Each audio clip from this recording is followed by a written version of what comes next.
साराय सानुभूता प्रकाशके चित्स्वभावाय भावाय सर्वभावान्तरस्थिरे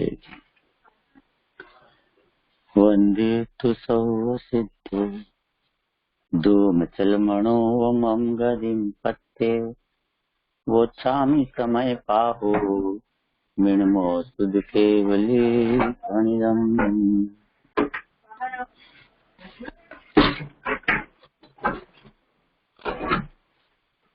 ये है समय सार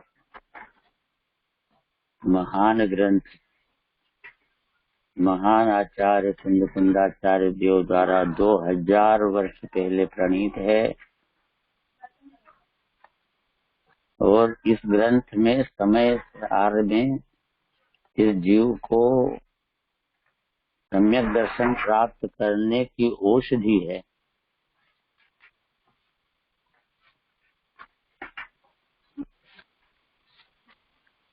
और इसमें गाथा नंबर 50 से 55 तक चल रही है।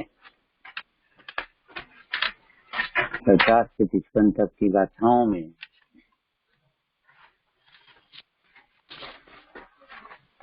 क्या चल रहा है? 50 से 55 में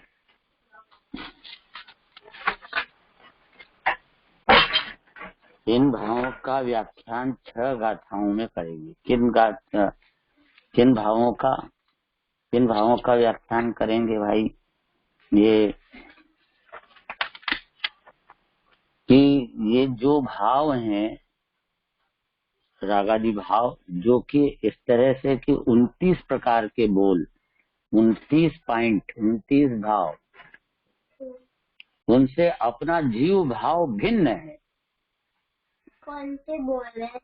वो बोल इसमें है जो कि अभी तक चले हैं, अपने 7 तो चल चुके हैं, अब आज 8वां है।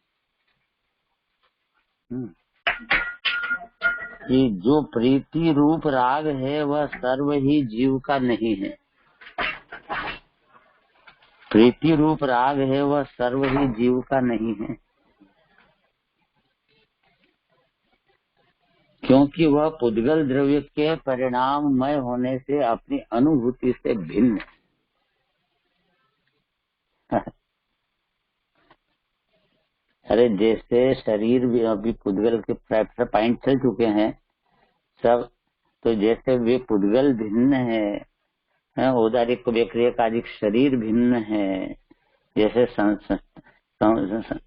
संस्थान भिन्न है, तो इसी तरह से यहाँ पे सहनन भी भिन्न है। और अब आया है ये कि राग भी भिन्न है।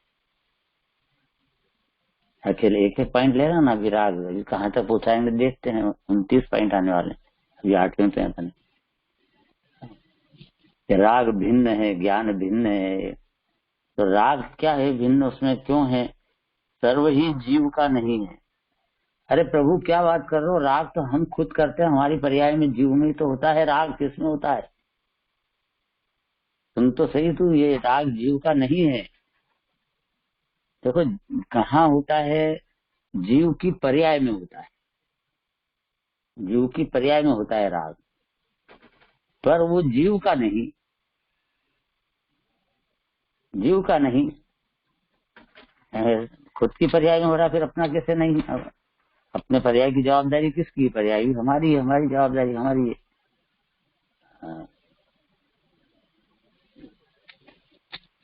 यहाँ पर ये राग जीव का नहीं है, और उसका हेतु बताते हुए उसका प्रयोजन भी बताते हैं। जो हेतु ये दे रहे हैं कि वह पुद्गल द्रव्य के परिणाममय होने से अपनी अनुभूति से भिन्न है। राग को जो इच्छाएं उत्पन्न होती हैं अपने अंदर में, राग प्रीति रूप राग, चाहे वो खाने संबंधित हो, पीने संबंधित हो, विषय भोग संबंधित हो, यह तो हुई।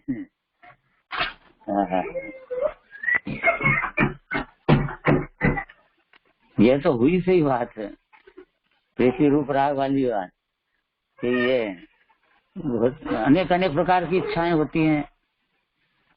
तो ये कैसी इच्छा होती है? देखो किसी आ जाओ, बहुत इच्छाएं होती हैं।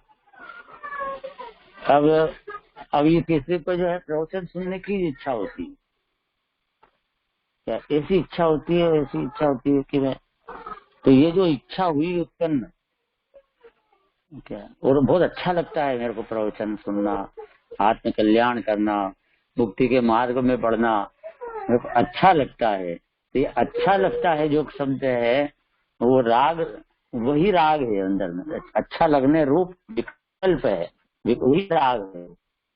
अच्छा लगता है, कहाँ लग रहा है अच्छा, कुछ इस शरीर में लग रहा है कि पेट में लग रहा है, कहाँ लग रहा है अच्छा, वो जो अच्छा लगने जो परिणमन है अंदर, उसी का नाम तो राग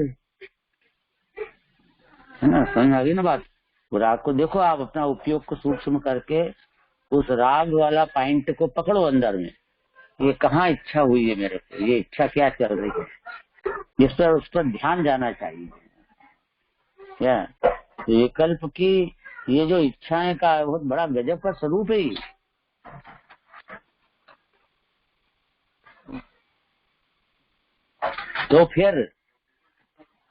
तो फिर क्या हुआ यहाँ पे दूसरा, तो यहाँ पर क्या कहना है कि प्रीति रूप राग है वह सर्व ही जीव का नहीं है, क्योंकि वह पुद्गल द्रव्य के परिणाम में। अब वो जो अपने इच्छा हो रही है ना, तो एक विचार करो कि इस समय हमको ये इच्छा ही क्यों हुई कि हम प्रवचन सुने, ये इच्छा क्यों नहीं हुई कि उनको जो है सिनेमा देखना,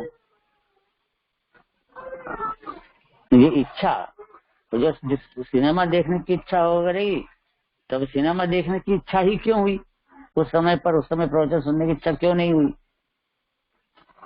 मतलब ये जो राग उत्पन्न हो रहा है, इसमें एक कोई निमित्त कारण कोई दूसरा है, परद्रव्य, और वो निमित्त कारण कौन सा है, और वो है, उसका नाम है कर्म ना, क्योंकि वो पुद्गल द्रव्य के परिणाम में। तो यहाँ कहना है कि ये जो राग उत्पन्न हो रहा है अंदर पर्याय में, उसका कारण निमित्त कारण वो हुआ द्रव्य कर्म का उदय, मोहनीय कर्म होता है उसमें, उसके अंदर में वो राग प्रकृति है, उससे राग उत्पन्न होता है। राग प्रकृति से राग होता है, देश से देश होता है, देश प्रकृति का उदय होगा तो देश होएगा।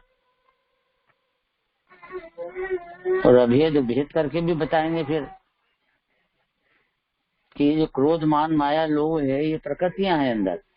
तो ये जो क्रोध और मान है, ये तो द्वेष प्रकृति है, और मायाचारी और लोभ ये दो हैं, ये राग प्रकृति, ये राग है। मायाचारी राग से होती है ना, जैसे धन का राग है, धन की इच्छा है तो मायाचारी करेगा, झूठ बोलेगा, मायाचारी करेगा, ये राग से होता है क्या। और लोभ है, वो भी राग ही है बिल्कुल। तो धन का लोभ है, विषयों का लोभ और कषाय का लोभ, ये सब राग है, विषयों पे राग है ये राग। इसलिए मायाचारी और लोभ दोनों ही आइटम, ये दोनों ही क्या है, राग हैं। और ये द्वेष में कौन कौन गए, क्रोध ये भी द्वेष में, और मान भी द्वेष में है। मान में मैं बड़ा हूँ, दूसरे से मैं अच्छा हूँ, ऊंचा हूँ, इसका मतलब है दूसरे के प्रति उसको द्वेष है अंदर में है, कि उसको मैं नीचा दिखाना चाहता हूँ, मैं ऊंचा दिखना चाहता हूँ, तो वो उसको नीचा दिखाने में उसमें द्वेष बना आता है मान के अंदर। तो मान स्वयं द्वेष ही परिणाम है, डायरेक्ट द्वेष का ही रूप है ये मान भी, क्रोध भी और मान भी। इसलिए ये जो परिणाम उत्पन्न हुए यहाँ पे राग वाले, ये राग अंदर, आत्मा तो बिल्कुल शुद्ध शांत मूर्ति है एकदम, स्फटिक मणि की जैसा वो निर्मल है, ऐसा निर्मल है, और उसके अंदर एकदम वो लाल लाल दिख रहा है, स्फटिक मणि में लाल बना दिख रहा है, ठीक है, लाल लाल। अब ये जो लाल है स्फटिक मणि की पर्याय भी है, लेकिन वो लाल पना स्फटिक मणि का नहीं है। ध्यान है, ये वाला उदाहरण जो दे रहे हैं हम, ये सब बोलों पे लगेगा और बहुत जबरदस्त है, एकदम समझ में आ जाएगी बात, अपनी पर्याय में। और फिर अपन उसको पुद्गल का कैसे कह सकते हैं, और पुद्गल का होने से वो मेरा नहीं है, जीव का नहीं है, जीव से भिन्न है, ये और बात बताना। इस बात को स्फटिक मणि से ही समझना पड़ेगा, है ना, स्फटिक मणि। तो वो स्फटिक मणि में जो भी चीज हुई उत्पन्न, जो भी चीज सामने हुई, उसके निमित्त से उसमें वैसा रंग दिखाई देने लग जाता है। ये स्फटिक मणि ये एक पदार्थ है, जैसे कि अपना एक जीव नामक पदार्थ है। जीव भी ऐसा कैसे शुद्ध आनंदमय रत्न है, चैतन्य रत्न पदार्थ है। अब ये स्फटिक मणि के अंदर स्वच्छ सफेद है ये, पर अब इसके अंदर ये कलर आया। अब स्फटिक मणि कैसी है? अब ये लाल रंग आ गया, ये लाल पे रखा तो ये लाल आ गया। अब ये लाल पना स्फटिक मणि की पर्याय में है कि नहीं है? स्फटिक मणि में भी लाल पना तो है, वो लाल रंग आ रहा है ना। अब ये सफेद है, ये अब ये इसके व्हाइट पर्याय चल रही, ये अब इसके अंदर लाल पर्याय चल रही। स्फटिक मणि में लाल देखो, इसको मत देखना, स्फटिक मणि में भी लाल है, लाल जहीं से लाल हो जाए। अब ये जो लाल हुआ, ये स्फटिक मणि में जो लाल पना है उसके ऊपर अपन विचार कर रहे हैं। ये स्फटिक मणि में जो लाल पना है, स्फटिक मणि की पर्याय जो लाल है, वह लाल, वह क्या स्फटिक मणि की संपत्ति है? स्फटिक मणि का स्वभाव है? स्फटिक मणि में से अंदर से आया लाल पना कि ये बाहर पर द्रव्य निमित्त है, ये पर द्रव्य निमित्त से उत्पन्न हुआ ना, नैमित्तिक परिणाम है। तो ये पर द्रव्य के निमित्त, तो निमित्त की तरफ लक्ष्य करके, निमित्त को मुख्य करके, यहाँ पर इस लाल पन्ने को निमित्त के खाते में डालते हुए, इसके लाल पन्ने को इसके खाते में डालते हुए, सारी बात सुन। इसमें जो लाल दिख रहा है उसको ये किसका लाल है? तो कि इसका वस्त्र का लाल, ये वस्त्र का लाल। हाँ, वस्त्र का लाल है, इसका मतलब कि स्फटिक मणि, स्फटिक मणि तो ये लाल दिख रही है ना, तो उस समय भी लाल स्फटिक मणि का नहीं। स्फटिक मणि का स्वभाव देखो, ये बिल्कुल स्वच्छ और सफेद ही है। लाल दिखने के काल में लाल इसका कपड़े का है, लाल स्फटिक मणि स्वच्छ सफेद विराजमान है। इस प्रकार स्फटिक मणि को असली जो स्वभाव है उसको यह जान लेता है अपने उपयोग द्वारा कि मैं ऐसा असली में ये पदार्थ हूँ। अब ये जो लाल है दिख रहा है, ये लाल, तब उस काल में कोई भी जोहरी से पूछो कि कौन है, लाल है कि सफेद है, लाल दिखने के काल में वो बोलता है कि सफेद, सबसे सफेद ही है। तो पैसे देगा उसको खरीदने के, तो सफेद सबसे सफेद मान कर के दे रहा है, मान ही नहीं रहा है कि उसमें लाल हो गया। जो उसको उसका स्वभाव पकड़ पे आ गया है, और स्वभाव कभी खंडित नहीं होता। विभाव तो ऊपर ऊपर है, दूसरे पदार्थ का है, वो उस वस्तु के अंदर है ही नहीं। लो इस तरह से ये अपने, अब इसी तरह से आत्मा लगाओ कि अपना आत्मा अंदर में शुद्ध आत्मा विराजमान है, ऐसा ऐसा भगवान आत्मा अपना विराज, और उसमें आत्मा की पर्याय है, उसमें शुद्ध निर्मल अतीन्द्रिय आनंद शांति सुख ऐसा चलना चाहिए था। उसके अंदर राग आ रहा है, राग उत्पन्न हो रहा है। राग भी लाल को भी राग कहते हैं, तेन रक्तम रागात। तो राग को भी लाल संस्कृत में लाल कहते हैं, संस्कृत में राग बोलते हैं, उसका अर्थ लाल होता है, जैसा भी हो। तो अब ये राग है, तो ये राग जो है वो जीव के अंदर में इच्छाएं, खाने पीने की, पांच इंद्रिय के विषयों की इच्छाएं, मैं ये काम करूंगा, वो करूंगा, वो करूंगा, आज पैसा कमाना है, ये करना है, ये सब प्रीति भरी बड़ी बड़ी, पुत्र के प्रति प्रीति, पत्नी के प्रति प्रीति भरी है, माता पिता के प्रति प्रीति भरी है, राग इसलिए हरी बात किसके प्रति राग है? राग थोड़ी आत्मा के प्रति होता है, राग तो पर के प्रति हो रहा है।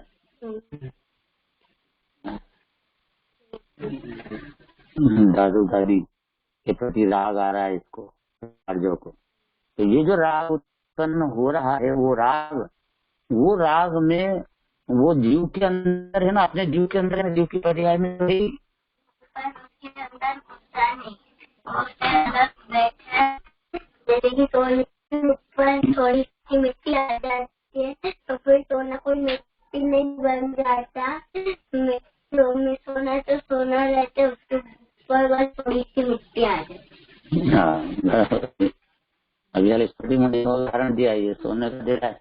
तो स्फटिक मणि में जैसे आपने लाल की बात बताई, कपड़े का लाल है, कपड़े की झाई है, ऐसे राग उत्पन्न हो रहा है, वो कर्म की झाई है।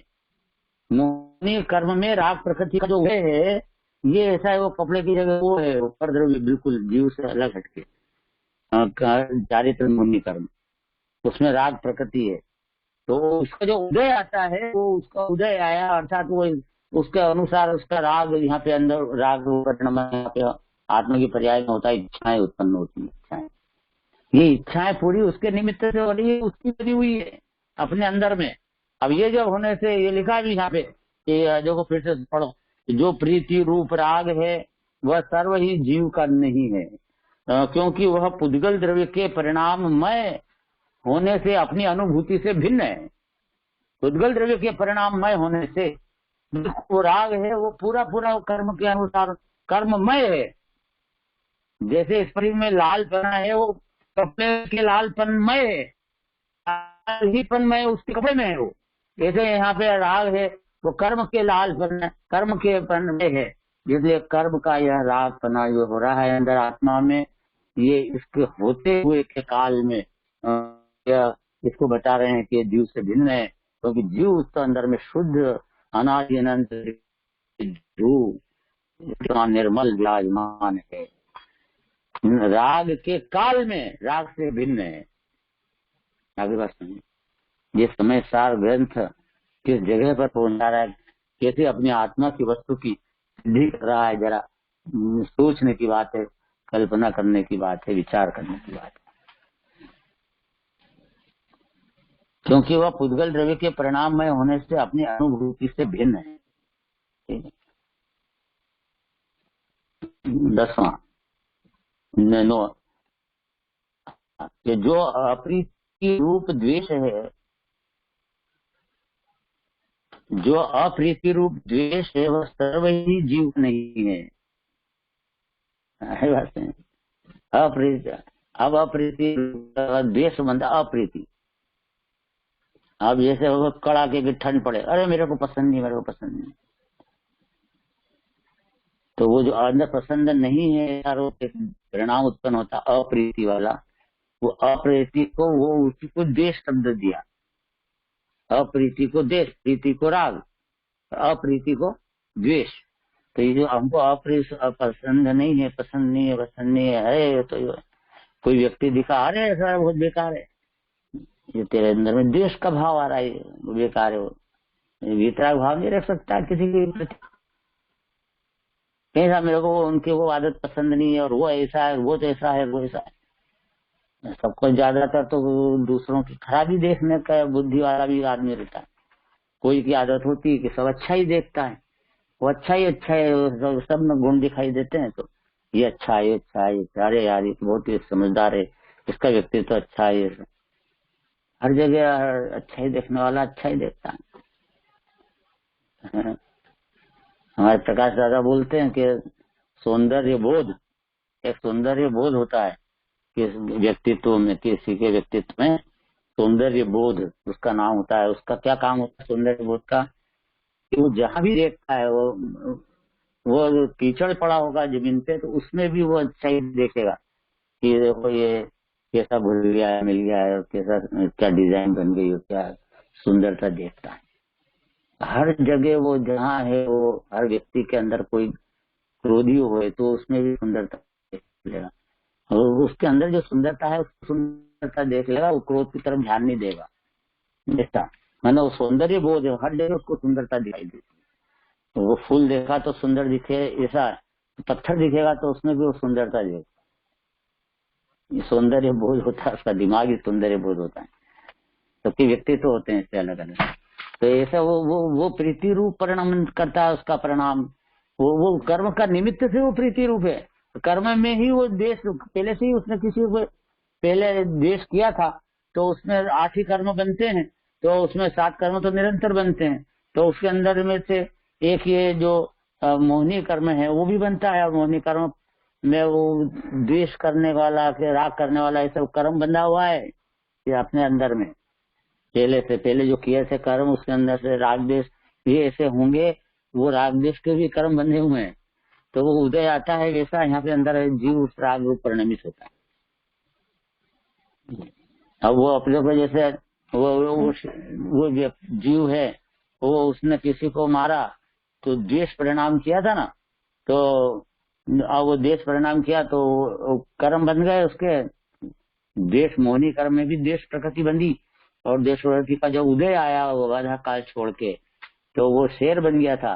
तो शेर बन गया तो उसको बस वो द्वेष आता है एकदम देख करके, उसको मार दो, खा दो, ऐसा द्वेष भी आता है और राग भी आता है उसको, तो दोनों तरह की बातें रहती। तो अब जो द्वेष आता है वो, तो वो पहले प्रकृति कैसी थी वैसा द्वेष आएगा, है ना। भाई वो शेर को सिंह है, को मारने का जो भाव आया है वो तो उसको राग है, द्वेष से नहीं आ रहा है वो, उसको तो मांस खाना है उसको, तो वो उसके प्रति राग कर रहा है।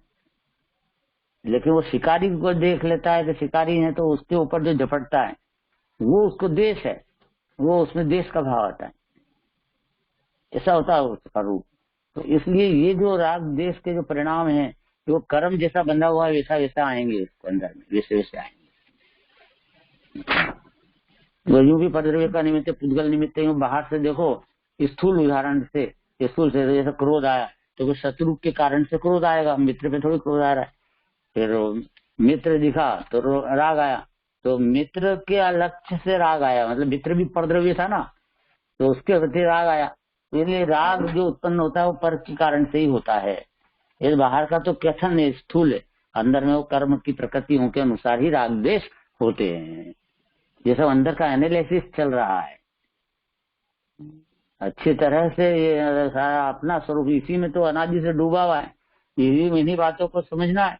इसी से अपनी एक चाल साई स्पष्ट निकलेगी इसमें से कि मुझे किस तरफ ढलना है और किस तरह से विकार मिटाना है, निर्विकार करने को प्राप्त होकर भगवान बनना है। सही लाइन तो यही दिखने वाली है। इसके अलावा रात दिन लड़ी झगड़े करते रहो, राग द्वेष करते रहो, बाहर दुनिया में कहीं भी इसको आत्म शांति का मार्ग मिलने वाला नहीं है, जिनवाणी के अलावा यही मिलने वाला है मार्ग। ये ऐसी बात नहीं हो रहा है, राग से भिन्न है और राग ऐसे जो कि हो रहा है अपनी लाइफ पे घटित हो रहा है, अपनी बात की जा रही है। जिनवाणी में अपनी बात होती है, सब जीव की बात। दुनिया में अपने सिर्फ जिनवाणी करती है, बाकी सब दुनिया में दूसरे की बात करती है। चाहे आप माँ हो तो अब किसकी बात कही, बेटा तुमने दवाई खाई कि नहीं खाई, बेटा रोटी खा लो, तो किसकी बात है, रोटी भी किसके पुद्गल है, शरीर के लिए, शरीर के पुद्गल है, तो वो माँ शरीर का ध्यान रखेगी, शरीर का ध्यान रखेगी। लेकिन जिनवाणी माँ या आत्मा की है, आत्मा का ध्यान समय दर्शन किया नहीं किया, तो वो रोटी खाएगी नहीं खाई पूछेगी, ये जिनवाणी कहेगी समय दर्शन किया नहीं किया। क्यों? क्योंकि ये आत्मा की माँ है, उसको आत्मा की फिक्र है कि कहीं गति 4 गति में रुल रहा है, इसको निकाल के कैसे मोक्ष में ले जाया जाए, कैसे सुखी बनाया जाए, इस प्रकार से आगे बढ़ाती। और समय दर्शन नहीं किया तो समय दर्शन की विधि क्या है, देव बेटा ऐसे होता है, ये राग भिन्न होता है, तू अंदर शुद्ध आत्मा होता है, तो ये राग से दृष्टि हटा के अपने अंदर शुद्ध आत्मा पे दृष्टि लगा। तो मेरे अंदर राग ही राग भरा है, राग नहीं, राग तो सब पुद्गल का है, वो भिन्न पड़ा है। तो ज्ञाता दृष्टा अंदर शुद्ध ज्ञान स्वरूपी भगवान आत्मा है, तो लक्ष्य ज्ञान, राग को भिन्न जानकर ज्ञान में अपने अस्तित्व में शुद्धता अनुभव कर, उसमें राग है ही नहीं।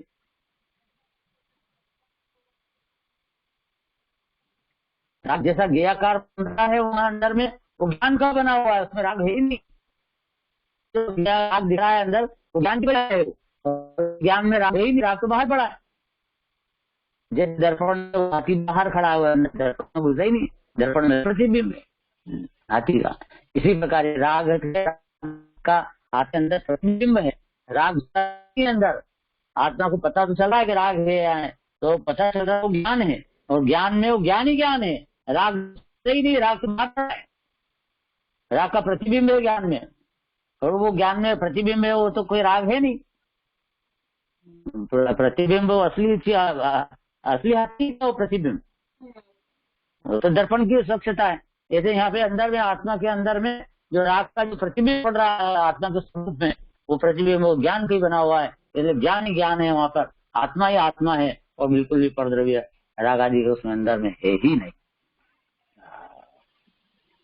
जैसे राग से मैं शून्य हूँ, मैं शुद्ध वीतराग मूर्ति हूँ, ये बहुत अच्छी बात है। इसलिए द्वेष की बात भी जैसे राग का बताया, ऐसे द्वेष का लगाना, वो द्वेष भी सर्व ही जीव का नहीं है, क्योंकि वह पुद्गल द्रव्य के परिणाममय होने से अपनी अनुभूति से भिन्न है, अपनी अनुभूति से भिन्न है, मतलब अपनी आत्मा त्रिकाली ध्रुव को अनुभूति, अपनी अनुभूति के कल दो अर्थ बता दिए थे कि त्रिकाली ध्रुव को अनुभूति बोलो तो उस अनुभूति से तो भिन्न है ही, पर यह पर्याय में जो आत्मानुभूति होती है, उस अनुभूति को, वो अनुभूति से जो आत्मा का अनुभव करने जाता है, तो उस अनुभूति में राग का अनुभव नहीं होता, द्वेष का अनुभव नहीं आता, अतीन्द्रिय आनंद का अनुभव आता है। इसका अर्थ है कि राग द्वेष जीव के अंदर नहीं है। अगर होते जीव के अंदर राग द्वेष, तो आत्मा की अनुभूति में राग द्वेष का भी स्वाद आना था ना, लेकिन राग द्वेष का स्वाद नहीं आता, तो अतीन्द्रिय आनंद का स्वाद आता है। इसका सिद्ध यह होता है कि आत्मा के अंदर अतीन्द्रिय आनंद ही आनंद ही आनंद भरा हुआ है, न कि राग द्वेष भरा हुआ है। समझाई ना बात? हाँ।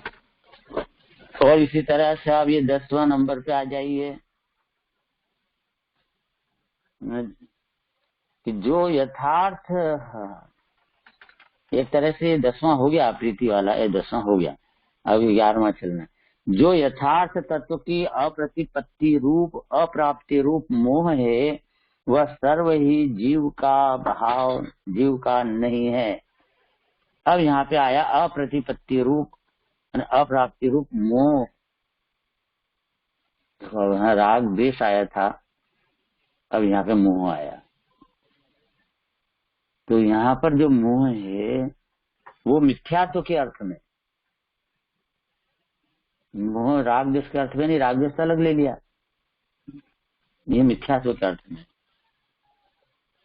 और अभी हाल इसका सबका सामान्य एक अर्थ भी मिथ्यात्व, ये सबका एक साथ आश्रय भी भिन्न बताएंगे, उसमें भी सब वो गर्भित करेंगे। तो यहाँ पर आश्रय और मिथ्यात्व पहले क्या ले रहे हैं, यहाँ पे मोह, मोह में देखो मोह राग द्वेष ऐसा बोलते ना कि मोह राग द्वेष है, जीव मोह राग द्वेष छोड़ दे, भगवान ने मोह राग द्वेष का नाश किया। तो अब ये जो 3 चीज बोली, मोह राग द्वेष, तो इसमें जो पहले नंबर पे मोह शब्द बोला वो मिथ्यात्व रूप है। वो मिथ्यात्व के रूप है, आत्मा की अप्रतिपत्ति रूप शब्द दिया है यहाँ, आत्मा की अप्राप्ति रूप। तो अपने आत्मा की अप्राप्ति रूप है ना, वो अप्रतिपत्ति मतलब अप्राप्ति, अप्रतिपत्ति रूप है। अर्थात उस मोह कैसा, मिथ्यात्व कैसा है कि उसका स्वरूप बताइए, कृपया उसका स्वरूप बताइए। तो क्योंकि आत्मा नहीं प्राप्त होने रूप उसका नाम है अप्राप्ति, आत्मा की प्राप्ति, वही है मिथ्यात्व। ये सम्यक की प्राप्ति में अपन क्या बोलते हैं, उल्टा होता है कि आत्मा की प्राप्ति, आत्मा उपलब्ध हो गया उसको, श्रद्धा में श्रद्धेय बन गया, तो आत्मा की प्राप्ति हो गई उसको, तो वो सम्यक दर्शन कहलाता है। और इसको आत्मा अभी तक आया नहीं, स्वयं को भूला हुआ है वो, तो स्वयं को भूला हुआ होने से वो उसको जो अप्राप्ति है वह उसको कहलाता है मिथ्यात्व, मोह। मोह की परिभाषा ये दी है, जब 3 लिखी हो तो पहले नंबर पे जो मोह आया उसका नाम मिथ्यात्व है, और राग द्वेष का नाम राग और द्वेष ही है। ठीक है, अब ये इनको तीनों की जगह अगर ऐसा लिखा हो कि मोह का त्याग किया, भगवान ने मोह नाश किया,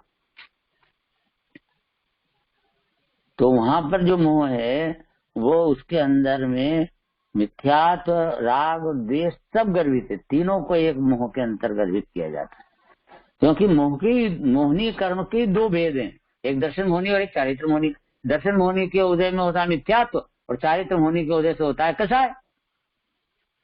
कितना साफ साफ है बात, एकदम स्पष्ट है। ऐसा नहीं समझना कि कठिन है कुछ भी। हमारे बच्चों को समझ में आ रही है सब, आर्यों को हर बात समझ में आ रही है, तो सबको क्यों नहीं समझ में आ सकती ये वाली बात? इतनी सरल है और अपन तो बहुत स्पष्ट करके कह रहे हैं। और इसमें भी कोई क्वेश्चन हो तो कर सकता है, इसे पूछ सकता है प्रश्न। ऐसी बात है यहाँ पे कि जो यथार्थ तत्व की अप्रतिपत्ति रूप मोह है वह सर्व ही जीव का नहीं है।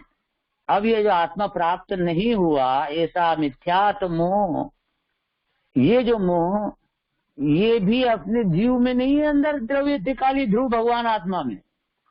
यहाँ पे ये जो 29 ही पॉइंट दिए जाएंगे, ये 29 के 29 ही अपने जीव में नहीं है। यहाँ जिस जीव के पास पहुंचाना है वो जीव का नाम है द्रव्य त्रिकाली ध्रुव या परम पारिणामिक भाव।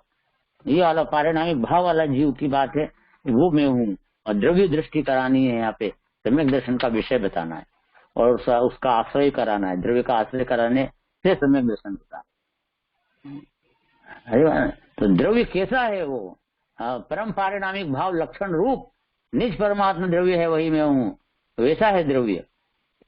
सकल निरावरण अखंड एक प्रत्यक्ष प्रतिभात्मय अविनश्वर शुद्ध पारिणामिक परम भाव लक्षण रूप निज परमात्मा द्रव्य है, वही मैं हूँ। यहाँ पे निज परमात्मा द्रव्य है, वही मैं हूँ। ये जो निज परमात्मा द्रव्य वही मैं हूँ, वहां पहुंचाना चाह रहे हैं इसकी परिणति को, श्रद्धा को। ये ध्रुव में मैं फना करवा रहे हैं। ये जो वह ही मैं हूँ, परमात्मा द्रव्य है वही मैं हूँ, उसमें मैं फना करवाना है ध्रुव में। ये सम्यक दर्शन कहलाता है। तो ये तो अभी ये सब प्रकरण, पूरा का पूरा प्रकरण उस ध्रुव परमात्मा में मैं फना कराने के लिए है। तो क्या नहीं, मेरे अंदर तो राग भी है, कहाँ ध्रुव बैठा हूं मैं? तो फिर बताएगा नहीं, राग तो भिन्न है, वो तो पुद्गल का परिणाम मैं होने से जीव से नहीं आ रहा है। किस तरह समझा रहे हैं बच्चे को, समझा ऐसा समझा रहे हैं आचार्य एक एक शब्द शब्द करके के क्यों भिन्न है, क्यों भिन्न है, क्यों भिन्न है। तो पारिणामिक भाव तक इनके बिना का, इन वस्तु के बिना जो 29 बोल से भिन्न अपने द्रव्य का अवलंबन लेता है तो तेरा कल्याण होता है। इसी बात मुद्दे की बात है। इस बात सभी इस प्रकार यह जीव नहीं है। और फिर आया कि मिथ्यात्व अविरति कषाय और योग जिसके लक्षण है, ऐसे प्रत्यय आश्रव ये सर्व ही जीव के नहीं है, क्योंकि वे पुद्गल द्रव्य के परिणाममय होने से अपनी अनुभूति से भिन्न है। अब यहाँ पर आश्रव तत्व को भिन्न बताना है। और आश्रव में, आश्रव तत्व द्रव्य आश्रव नहीं, भाव आश्रव, और उसके अंदर मिथ्यात्व अविरति कषाय और योग, चारों मिथ्यात्व के बंध के जो हेतु हैं उनको ही प्रत्यय भी बोलते हैं। प्रत्यय मतलब आश्रव, ये प्रत्यय मतलब आश्रव। तो ये जो क्रोध मान माया लोग, ये जो आश्रव हैं, तो कैसा ऊपर बता दिया था यार, प्रीति अप्रीति रूप राग द्वेष आ गई थी बात। तो फिर यहाँ वापिस क्यों आया? यहाँ पर वो एक अभेद सबको साथ में लेकर एक साथ, तुम तो सारे कषाय का जो समुदाय है, चाहे मिथ्यात्व रूप हो, चाहे अविरति रूप, कषाय रूप हो, योग रूप हो, जो भी अशुद्धियां हैं उन सबको एक साथ एक लाट करके आश्रव के कारण आश्रवों को, इन सब प्रत्ययों को एक साथ अब सामान्य कथन करके इनको भिन्न बताया। क्या? क्योंकि अपन आप एक एक कब तक देखेंगे कि आश्रव है, ये वाला राग है, ये द्वेष है, ये भिन्न है। अरे जो भी परिणाम आए मेरे उस तरफ ध्यान ही नहीं देना है। तो जो विकार है, जैसा विकल्प है, चाहे वो कोई भी हो, राग हो कि द्वेष हो, मैं नहीं देखता कि राग है कि द्वेष है। विकल्प है ना, मैं ध्यान हटाता हूँ, विकल्प से ध्यान हटाता हूँ, आश्रव से ध्यान हटाता हूँ। सीधा ये आश्रव के खाते में डालो और मैं तो सीधा शुद्ध भगवान आत्मा हूँ, वो द्रव्य पर दृष्टि ले जाना है। या अपने तो वो विकल्प हो गए, ये राग है, ये द्वेष है, उपयोग तो वहां जब ध्यान करने बैठेगा तो विकल्प दिखेंगे, ये राग है तो अच्छा मैं इससे भिन्न हूँ, तुम्हें द्वेष दिखने लग जाएगा, फिर द्वेष से भिन्न हूँ, तो द्वेष ही देखने लग गया ना। ये तो पहले द्वेष की तरफ ध्यान जा रहा है। तो इसके लिए ये भी जो भी विकल्प ये उत्पन्न हो रहे हैं, जो भी हो रहे हैं, ये राग है कि द्वेष है, मेरे को इससे मतलब नहीं है। ये तो आश्रव है, एक विकल्प का कचरा है, ये मैं उसको क्यों देखूं कि क्या है, ये विकार है, इसलिए मैं इस विकार को पुद्गल के खाते में डालता हुआ मैं उससे न्यारा, मैं शुद्ध आत्मा हूँ, इस प्रकार अपने द्रव्य पे दृष्टि करता हुआ सम्यक दृष्टि बन जाता है। तो यूट्यूब बंद हो गया सर? यूट्यूब बंद हो गया, देखो क्यों कारण नहीं चल रहा है यहाँ से तो कहीं बराबर, चेक करो तो बेटा। नहीं फिर वापस से फिर वहाँ पे भी बदल जाता है, 2 करना पड़ेगा, उसमें भी 2 बार जाएगा, पूछ के आप उधर से चेक कर लो।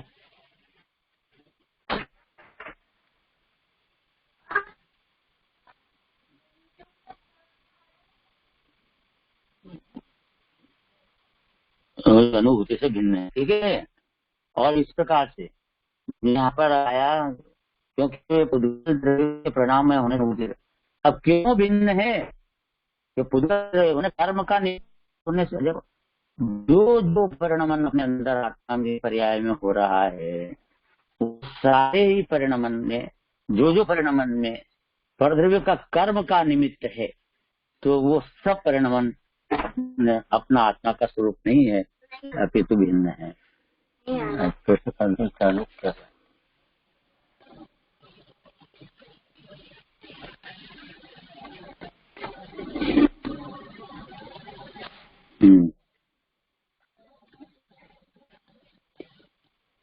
ऐसा प्रत्यय, ये लक्षण है जो प्रत्यय आश्रव है वे सर्वे जीव के नहीं है।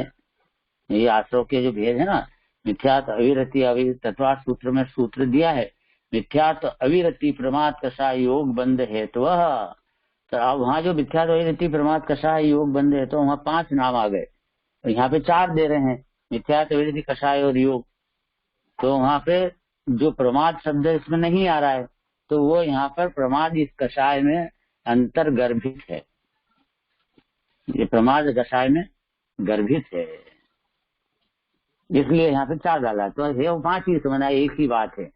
ये आश्रव के 5 भेद बोलो कि अच्छे 4 बोलो, तो 4 बोलेंगे तब उसमें प्रमाद कहाँ जाएगा, कषाय के अंदर। फिर नाम बताओ अलग अलग क्या है, मिथ्यात, दूसरा अविरति, तीसरा है प्रमाद, चौथा है कषाय और 5वां है योग। तो इस प्रकार से लक्षण है, ऐसे जो प्रत्यय हैं सब ये वे सर्व ही जीव के नहीं है। जो ये सभी आश्रव जितने भी हैं, ये पांचों के पांचों के अंदर वो कर्म का मोहनी कर्म का निमित्त है पड़ता है। तो वो जो निमित्त पड़ने से वो वाला जो है सब गड़बड़ होती है, निमित्त पड़ने से वो कार्य नैमित्तिक हो गया। तो नैमित्तिक कार्य पर के निमित्त से होने वाला जो भी भाव होगा उसे विभाव कहते हैं। वस्तु का स्वभाव नहीं, वो स्फटिक नहीं, नेचुरल स्वभाव नहीं है कि सबसे सफेद है, वो पर का निमित्त बना, इसलिए लाल पीला क्या लाल हरा है वो, ऐसा इसलिए ऐसा लगाना।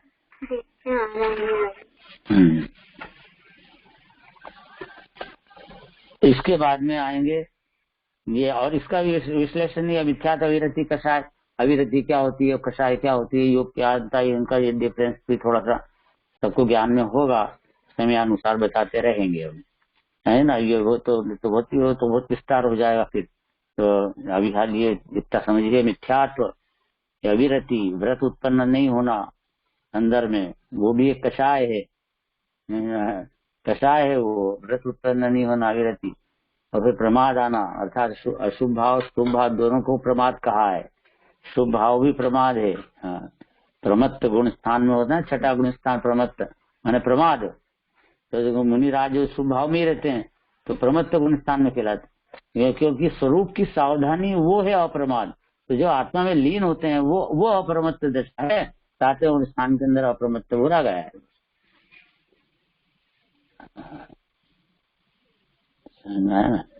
इस प्रकार वो जीव के नहीं है। और फिर वह जो ये अब 12वां के बाद 13वां आ रहा है कि जो ज्ञानावर्णीय दर्शनावर्णीय वेदनीय मोहनी आयु नाम गोत्र अंतराय कर्म है वह सर्व ही जीव का नहीं है। अब यह जो अभिहाल अकेले मोहनी का उदय से बताया था, वो कर्म का परिणाम बताया था। रागदेश मोहनी के उदय में था, जीव की पर्याय में। अब यहाँ पे वो कर्म को ही बता रहे हैं कि कर्म के क्या क्या नाम है, ज्ञानावरणी, दर्शनावरणी, मोहनी, अंतराय, नाम गोत्र वेदनी। ये जो कर्म है आठों प्रकार के, 8 ही कर्म, ये सब के सब जीव के नहीं है। जीव के नहीं है। क्यों नहीं है जीव के? क्योंकि वे पुद्गल द्रव्य के परिणाम में होने से। अब वो तो स्पष्ट ही है कि उसमें तो खुद ही पुद्गल के बना हुआ है। राग तो पुद्गल के निमित्त से हुआ था, अपनी जीव की पर्याय में हो रहा था जीव की पर्याय में, फिर भी उसको भिन्न बताया था। लेकिन राग कर्म तो बिल्कुल डायरेक्ट ही पुद्गल का ही बना हुआ है। क्या कार्माण वर्गणा से बना हुआ है, तो कार्माण वर्गणा तो पुद्गल की ही होती है। पुद्गल से ही पुद्गल स्कंद है, तो पुद्गल स्कंद, स्कंद पुद्गल के 2 भेद हैं, परमाणु और स्कंद। तो स्कंद जो है वो स्कंद की वर्गणा है, ये कार्माण वर्गणा, और कार्माण वर्गणा की पर्याय है कर्म। 8 प्रकार के कर्म, ज्ञानावरणी, दर्शनावरणी। और ये 8 प्रकार के जो कर्म है तो 8 प्रकार के हैं, 8 नहीं है। एक एक कर्म, जैसे ज्ञानावरणी कर्म अनंत कर्म है, अनंत। 8 एक ही कर्म है ज्ञानावरणी, ऐसा नहीं है। ज्ञानावरणी के प्रकार वाला कर्म है, प्रकार एक बताया, उस प्रकार के अनंत कर्म है ज्ञानावरणी के। दर्शनावरणी के अनंत कर्म, मोहनी के अनंत कर्म बंधे हुए हैं। सुनना है, ऐसा ही है। उसमें से उदय आता है बाधा काल छोड़ के, बाकी बंधे हुए तो अनंत कर्म होते हैं। इस तरह से ये जो कर्म है, ये और वो जो कर्म पर्याय रूप परिणामित होकर के बंधे हुए हैं अनंत। यूं तो ऐसे उनके परमाणु के संज्ञा देखो, प्रदेश बंध वाली बात देखो, प्रदेश बंध, तो परमाणु कितने प्रदेश, वो कर्म जो है कितने प्रदेश वाला कर्म बंधा है, आया है, आश्रय हुआ है। तो वो जो कर्म जो प्रदेश है वो प्रदेश बंध कहलाता है। तो वो कितने परमाणु वाला स्कंध है, वो कितने परमाणु वाला स्कंध है वो कर्म। कार्माण वर्गणा जो कर्म रूप परिणमित हुई ना, तो कितने प्रदेश वाली हुई, तो जितने प्रदेश वाली हो उतना प्रदेश, प्रदेशी कर्म कहलाएगा, तो उतना प्रदेश बंध कहलाएगा। आत्मा के प्रदेश में बंधा है ऐसा अर्थ नहीं है उसका प्रदेश बंध का। कर्म के परमाणु प्रदेश है, उसी के नाम ही कर्म प्रदेश है, उसका अर्थ। इस तरह से ये जो कर्म है, अब ज्ञानावरणी, दर्शनावरणी, मोहनी, अंतराय, अभी आयु कर्म, आयु जो जन्म मरण होता है, ये सब आयु कर्म बंधा हुआ है। अब ये घबरा था, मेरी आयु तो बहुत कम बची है साहब, और यूं है, और आयु तो क्या पता क्या कब चले जाए, और अपन तो, अरे भाई मत घबरा, ये आयु कर्म ही पुद्गल का है, तो तेरा है ही नहीं। आयु कर्म से डरे मत। तो क्या करूं फिर मैं? तो आयु से भिन्न निरायु अनादि अनंत भगवान आत्मा है, तो अनादि अनंत भगवान द्रव्य को उसको क्या डर है आयु का? आयु कर्म तो भिन्न पड़ा है, फुद्गल है, कर्म फुद्गल है, और उसके निमित्त से जो आयु का शरीर की स्थिति बनती है, तो गति की स्थिति बनती है, आयु मनुष्य आयु की स्थिति बनती है। आयु कैसे आयु की स्थिति होगी, मनुष्य आयु, और गति नाम कर्म अलग है वो आयु कर्म से। तो गति नाम कर्म में भी उतनी स्थिति पड़ती है जितनी की आयु कर्म की स्थिति है। बुद्धिमान आयु कर्म की जितनी स्थिति है उतनी स्थिति गति की है, गति नाम कर्म की है। मनुष्य गति अपनी चल रही तो उतने समय तो रहेगी वो जितने समय की आयु रहेगी। तो आयु कर्म और उनका भी कोई ऐसा मेजरमेंट बैठता है साथ में दोनों का। तो इसलिए ये जो गति का नाम कर्म का, इसका इस सब कर्म से ही उत्पन्न हो रहा है। इसलिए हे जीव, तू इसे कर्म का जान, गतियों को भी कर्म की जान, आयु को भी कर्म की जान।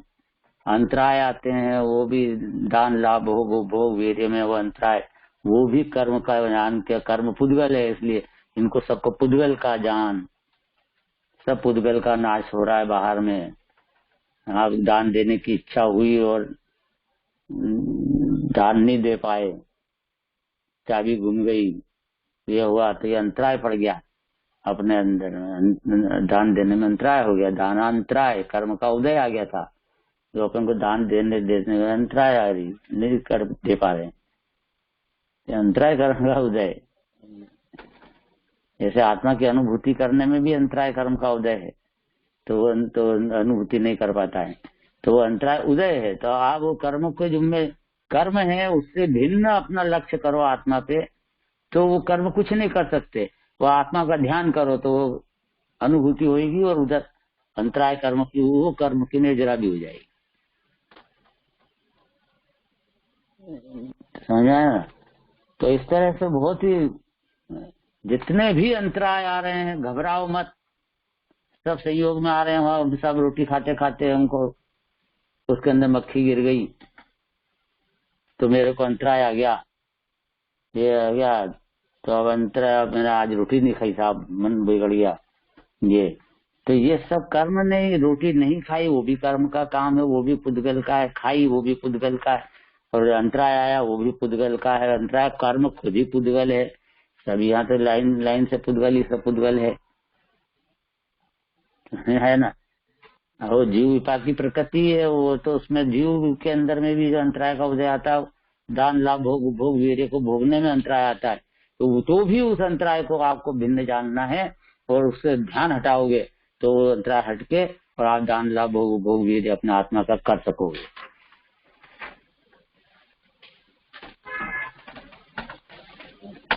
इसी तरह से सभी कर्म का समझना, गोत्र कर्म का भी, और नीच गोत्र उच्च गोत्र, ये सब कर्म पुद्गल का है। कौन नीच गोत्र न कौन उच्च गोत्र, ये सब पुद्गल का काम है। मैं भिन्न भगवान आत्मा हूँ। तो नीच गोत्र का उदय होए तो भी भगवान आत्मा के अंदर में कोई कमी नहीं हुई, उच्च गोत्र का उदय होए तो भगवान आत्मा में कोई वृद्धि नहीं हुई। गोत्र न्यारा का न्यारा पड़ा है, और मैं अनादि अनंत त्रिकालीन ध्रुव भगवान आत्मा शुद्ध विराजमान है ना। नहीं तो ऐसा हो तो फिर वो हीन कुल वाला हुए, नीच गोत्र वाला, तो वो जो है वो आत्मा की अनुभूति नहीं कर सके, समय दर्शन ही नहीं हो पाए उसको। जबकि समय दृष्टि होते हैं, चांडाल को समय दर्शन हो सकता है, तो चांडाली करते करते नहीं हो, वो तो उसकी स्थिति, वो कर्म का उदय से उसको चांडाल प्रकट, वो है नीच गोत्र का उदय है। और नीच गोत्र का उदय है तो वो उदय को भिन्न जान करके और भेद ज्ञान से आत्मा की अनुभूति कर सकता है। और चांडाल को 5वां गुण स्थान तक हो सकता है, चौथा और 5वां तक हो सकता है चांडाल, वो मुनि नहीं बन सकता, उससे परिणाम नहीं आएंगे उसको। ऐसा नहीं कि उसको कोई रोक लगा दी किसी ने, वो खुद ही, उसके अंदर पावर ही ऐसा नहीं आता कि वो आत्मा की अनुभूति करे, कि वो मुनि जितना बन जाए, 3 चौकड़ी का साय का भाव कर सके। वो वाला पावर नहीं उसमें आएगा। इनकुल वाला 5वें स्थान तक जाएगा, उसके एंड मर्यादा है। पशु 5वें गुण स्थान तक जा सकता है, देव गति में 4थे गुण स्थान से ज्यादा नहीं जा सकता। जिसको देव बहुत बड़ा समझते हैं, भारी ताकत वाला, इंद्र भी, वो 4थे गुण स्थान से ज्यादा नहीं जा सकता। लेकिन पशु जो है वो 5वें गुण स्थान तक जा सकता। जलचर प्राणी है, मगर मच्छ 5वें गुण स्थान का जो है पानी है, स्वयंभू रमण समुद्र में मगर मच्छ बड़ी हजार योजन का, उसके देह इतना विशाल, और उसके वो इतना विशाल होने पर भी, हाँ देखो तो क्या करता है वहां सम्यक दृष्टि, यहाँ तक कि 5वें गुण स्थान वाला हो जाता है मगरमच्छ। कल्पना नहीं कर सकते, जीव की ताकत है बहुत अपरंपार, और ऐसे जीव होते हैं धर्मात्मा जीव।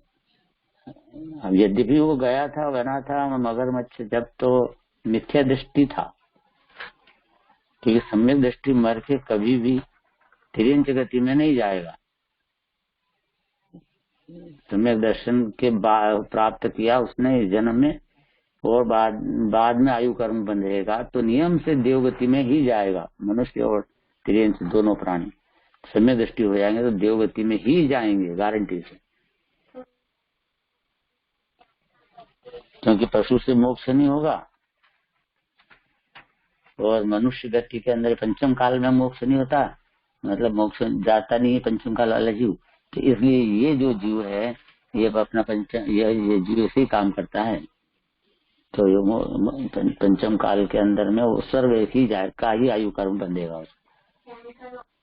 2 गति से तो स्वर्ग ही जाते हैं, नरक गति से जो मरेंगे सम्यक दृष्टि वो मनुष्य गति में आएंगे। वो मनुष्य गति में ही आएंगे डायरेक्ट सम्यक दृष्टि।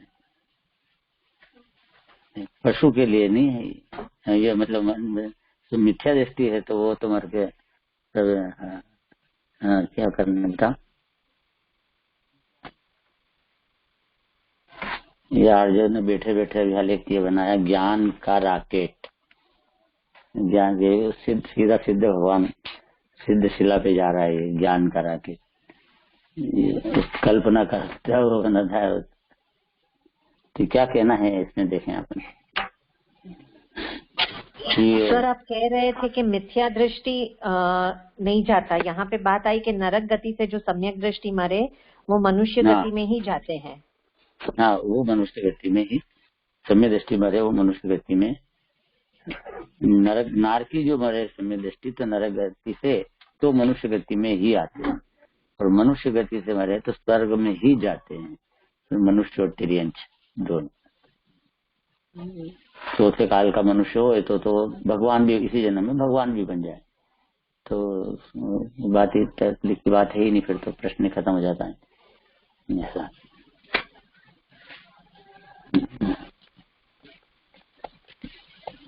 तो देव गति का सम्यक दृष्टि मरे तो नियम तो वो भी मनुष्य में आता है। सम्यक दृष्टि देव गति का मनुष्य सम्यक दृष्टि मनुष्य गति में आएगा देव गति वाला, और नर गति वाला भी मनुष्य गति में आएगा। तो मनुष्य गति और तिर्यंच गति वाले मरेंगे तो स्वर्ग ही जाएंगे। कारण आयु कर्म पहले बन गया हो गति का और फिर बाद में सम्यदर्शन हुआ हो तो वहां पे समस्या आती है। तो वो भोग भूमि का पशु बनता है। अगर तिर्यंच गति का बंद हो गया था पहले तो उस भोग भूमि का पशु बनेगा, और या फिर मनुष्य भी बना तो भोग भूमि का मनुष्य बनेगा। भोग में तो मनुष्य में भोग भूमि का, तिर्यंच भी भोग भूमि का। पहले आयु कर्म बन गया था मनुष्य गति का, तो नरक गति का बन गया होगा तो पहली नरक तक जा सकेगा। सातवीं नरक का भी बंद हो गया होगा तो सातवीं नरक का घट के पहली नरक का रह जाएगा, पर उस गति में तो जाना ही पड़ता है उसको। इसलिए ऐसी व्यवस्था है कि जिसको पहले बंद हो गया उसको जाना तो पड़ेगा। और फिर सम्यक दर्शन हो गया तो उससे स्थिति कम पड़ जाएगी, अनुभाग कम पड़ जाएगा पाप प्रकृतियों का, और इस प्रकार से उसको वहां पे जाना तो पड़ेगा गति। इस प्रकार ये कर्म की बात हुई कि समस्त जो भी कर्म है आठों प्रकार के सब पुद्गल के बने हुए जड़ है धूल। तो मैं उन कर्मों से भिन्न बैठा हूँ ज्ञान स्वरूपी आत्मा, और धूल में और वो उनसे सोचे कि ये मेरा बिगाड़ देंगे कर देंगे। और धूल के एक द्रव्य दूसरे द्रव्य का कुछ कर सकता है क्या? छह द्रव्य स्वतंत्र हैं, तो वो कर्म रूपी द्रव्य वो जीव का कुछ नहीं कर सकते, और जीव उस कर्म का कुछ नहीं कर सकता। इसलिए मेरा कर्म मेरा कोई बिगाड़ सुधार करते ही नहीं। कर्म विचारे कौन धूल मेरी अधिकाई, अग्नि सहे घन घात लोह की संगति पाई। तो खुद कर्म के अधीन होकर के खुद कर्म के अनुसार जैसा कर्म का उदय आ रहा है वैसा वो परिणमन करता हुआ उसके साथ जुड़ान करता हुआ, और तो अपने को दुखी बना रहा है। अगर तो उससे भिन्न अपने को जाने, कर्म से मैं भिन्न हूँ और उपयोग को शुद्ध आत्मा पर ले जाए तो सारे कर्मों की नजरा हो जाती है। और कर्म तो पुद्गल थे, यूं भी कुछ करते ही नहीं थे। अपना जीव अपने को मोक्ष ले जाता है, अपना जीव अपने को अनुभव करके मोक्ष ले जाता है। अपने को संसार में भटकाने का भी हेतु खुद ही है, स्वयं की गलती है, और स्वयं मुक्त ले जाने की भी जो समझदारी है वो भी स्वयं की है। सब अपने हाथ में ही है, अपनी गतियां कोई दूसरे के हाथ में है नहीं। अरे बात समझ, वो वाली बात ध्यान रखना। अपने हाथ में का मतलब क्या है कि वो था कार चला रहा था कार, तो उस कार के अंदर में पिताजी बैठे थे, पीछे उसका बेटा भी बैठा था, और ड्राइवर गाड़ी चला रहा था आगे। वही वाला है। तो फिर वो पूछता है कि गाड़ी कैसे चल रही है, तो फिर उसके पिता बोलते हैं स्टीयरिंग से चलती है। हाँ, तो फिर इसका उधर इधर कैसे चली जा रही नरक तिर्यंच देह और गति में ऐसी कैसे चली जाती। स्टेयरिंग से जाती है, कौन सी स्टेयरिंग से जाती है? तो फिर वो बोलते हैं कि है ना, ये जो ड्राइवर स्टेयरिंग चला रहा है उससे जाती है। तो फिर बच्चा पूछता है, पिताजी मैं इसका नहीं पूछ रहा हूँ, मैं संसार का ड्राइवर पूछ रहा हूँ, वो कौन है? और वो तो फिर पिताजी बोलते हैं कि है ना, वो तो संसार में भटकते रहते और उसके ड्राइवर तो हम ही हैं, हमको ही जाना पड़ेगा कहीं पे। अब तो सारी गति में दुख है, तो फिर कौन सा ड्राइवर? उसका जो है वो परिणाम है। हाँ नहीं, स्टीयरिंग होता। हाँ, परिणाम स्टीयरिंग है कि ये अगले जन्म में उसने कहा ना कि ये जो कार है वो लेफ्ट राइट इधर उधर कैसे हो जाती है। पिताजी ने कहा कि भाई स्टीयरिंग जिधर घुमाता उधर चले जाते, राइट में घुमाता तो राइट में चले जाती रहे। कह रहे पिताजी मैं तो ये समझता हूँ सबके, वो तो ये प्रश्न थोड़ी है मेरा तो आत्मा रूपी जो गाड़ी है मेरी, वो 4 गतियों में किधर जाती है, नरक में, तिर्यंच में, देव, मनुष्य में, तो वो किस कारण से जाती है, उसका स्टीयरिंग क्या है, ये प्रश्न है मेरा। अरे बेटा बहुत सावास बहुत ऊंची बात कर रहे हो, लेकिन हाँ वो मैं उसकी बात बताता हूँ। ठीक है बेटा, जो ये जो स्टीयरिंग है वो है परिणाम, अपने परिणाम। कषाय अगर तीव्र कषाय करेगा है ना, बहु आरंभ परिग्रह तुम नार कस्य आयुषा, तो धीरे गाड़ी नरक गति में चली जाएगी। अल्प आरंभ परिग्रह तुम मानुष्य आयुषा स्वभाव मार्दोम च, अल्प आरंभ और अल्प परिग्रह का भाव परिणाम आएगा अंदर, और स्वभाव की सरलता रखी तो मनुष्य गति में गाड़ी चली जाएगी तेरी, ये आत्मा मनुष्य गति में जाए। और यदि ये वाली गाड़ी और यदि के संयम के साथ रहने वाला शुभ भाव रूप रागांश, असंयमांश मंद कषाय रूप भाव और अज्ञान पूर्वक किए गए बाल तप, यह देवगति के बंध के कारण है। ये ऐसे परिणाम होंगे, कषाय मंद होएगी तेरे, तो ये इस परिणाम से तो देवगति में चला जाएगा। देवगति की गाड़ी का तरफ स्टीयरिंग घूम गया तेरा, परिणामों का स्टीयरिंग जैसे। और तिर्यंच में माया तेरे ज्ञानस्य, माया तिर्यंच गति का बंध का मायाचारी से तिर्यंच गति में चले जाता है सीधा। जो मन में कुछ, वचन में कुछ, काया से कुछ बोलते रहो, कुछ भी गलती कि मायाचारी करो, परिणाम में सीधे तिर्यंच गति बनते हैं। तो मायाचारी का फल ही तिर्यंच गति है। माया तेरे ज्ञानस्य नहीं, तो इस प्रकार से यहाँ पर तो ये सभी 8 ही कर्म हैं, उनको भी भिन्न बता करके, पुद्गल के परिणाम कह करके अपने आत्मा को, जीव को उससे भिन्न बता करके जीव का अनुभव करवाया, और ये बताया कि अनुभूति में आनंद आता है, उसमें कर्म अनुभूति में नहीं आते। इससे भी मालूम पड़ता है कि आत्मा इन कर्मों से भिन्न है और आत्मा से ये कर्म भिन्न है। ठीक है, इस तरह ये वाली भी परिणाम जो हो गया कर्म वाला भी अपना, इसके बाद आगे और चलेगा। ये पर्याप्त आदि का आगे और प्रकरण बना है, वो कल चलेगा। जय जिनेन्द्र।